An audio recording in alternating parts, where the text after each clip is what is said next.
কাগজ আপনার কাছে নেই, সরকারের যে কোনো পরিচয়পত্র নেই আপনার কাছে, ব্যাংক পোস্ট অফিসের নথি নেই আপনার কাছে, ডমিসাইল সার্টিফিকেট নেই আপনার কাছে, কলেজের শংসাপত্র নেই আপনার কাছে, মাধ্যমিক উচ্চ মাধ্যমিকের শংসাপত্র নেই আপনার কাছে, ভোটার আধার প্যান কার্ড নেই আপনার কাছে। যদি নাই থাকে, জন্মের শংসাপত্র আছে, আচ্ছা বার্থ সার্টিফিকেট নেই, সরকারি পেনশন পাওয়ার নথি আছে, আচ্ছা ঠিক আছে, না নেই, বন অধিকার শংসাপত্র, অর্থাৎ আপনি ধরে নিন, মানে আমার কাছে, আমি যদি আজকে ডুয়ার্সে বা যে কোনো জঙ্গল, জল জমিন জঙ্গলের আন্দোলন যারা করেন, যারা আসল ভূমিপুত্র, তাদের ধরে নিন দিলাম কিচ্ছু নেই, কিচ্ছু নেই, কিন্তু সরকারের দেওয়া একটা ফরেস্ট কার্ড তাদের কাছে আছে, অর্থাৎ তিনি ট্রাইবাল বা তিনি সেই জঙ্গলের অংশীদার, সেই কাগজটিও থাকবে না।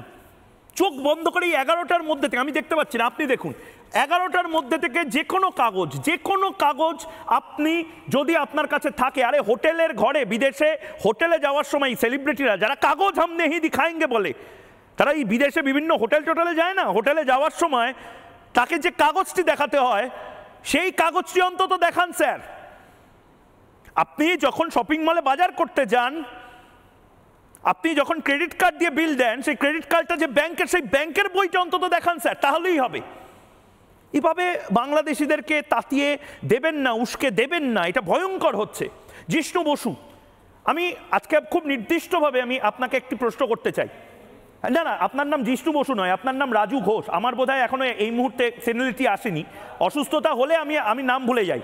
আমি তো বললাম জিষ্ণু বসু।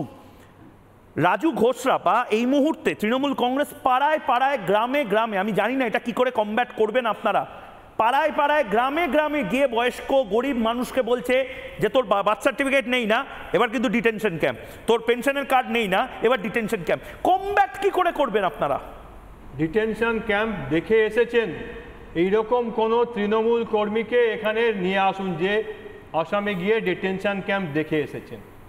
এখানে বাংলাদেশ থেকে আসা একটি হিন্দু দম্পতিকে এই রাজ্যের পুলিশ, গুসকরা থানার পুলিশ, তারা বর্ধমানে ডিটেনশন ক্যাম্পে নিয়ে রেখেছে।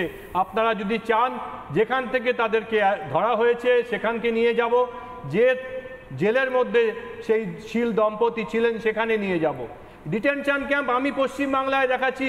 পশ্চিমবাংলাতে পূর্ব বাংলা থেকে আসা অসহায় হিন্দু উদ্বাস্তুদের কিভাবে নির্যাতন করা হচ্ছে, আর যারা অসমের ডিটেনশন ক্যাম্প ডেকে এসেছেন তাদের কাউকে এখানে নিয়ে আসুন। একেবারে সম্পূর্ণ মিথ্যে কথা ছড়াচ্ছেন কেন? দুটো জিনিসের মধ্যে পার্থক্য আছে। একটা হচ্ছে উদ্বাস্তু, যার কোনো উপায় নেই, সে মায়ের ইজ্জত, তার মেয়ের ইজ্জতকে বাঁচানোর জন্য পশ্চিমবাংলাতে এসেছে, কারণ এটা হিন্দু বেঙ্গলি হোমল্যান্ড। বাঙালি হিন্দুর বাঁচার শেষ ঠিকানা এই পশ্চিমবঙ্গ। নানা ধরনের কন্টেন্ট দেখার জন্য লাইক করুন, শেয়ার করুন আমাদের ফেসবুক পেজ, সাবস্ক্রাইব করুন আমাদের ইউটিউব চ্যানেল। পাশাপাশি অন্যান্য ব্রেকিং নিউজের জন্য অবশ্যই চোখ রাখুন রিপাবলিক বাংলায়।